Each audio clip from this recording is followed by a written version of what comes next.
Hello everyone, welcome back into this channel. Today I would like to talk about the iPhone, and I would like to show you the way how you can hide the application or the way how you can remove the application from your home screen without deleting or uninstall those applications, so that you still can open it but then it will not gonna show into the home screen.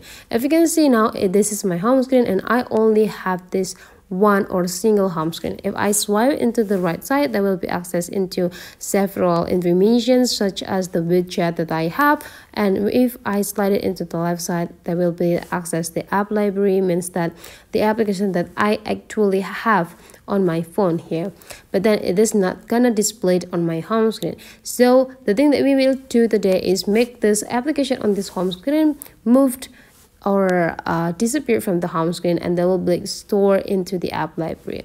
How to do that? That is so simple and easy. You just need to pick which application that you want to remove from the home screen.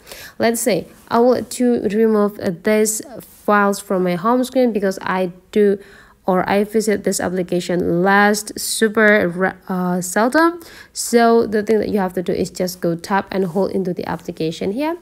Again, tap and hold, and there will be options to remove app and edit home screen. You can just choose this remove app. Don't choose the delete app. You just need to click this remove from the home screen and those applications will be gone. But it doesn't mean that this application is being uninstalled from the system. Slide into the left side into the app library, and then you just need to type file and you will get those applications back. And if you want to make them back into your home screen, it's also so simple. Just tap and just give it a drag, and then you just need to place them into the specific area that you want to have, and then you just need to go click done. That's all.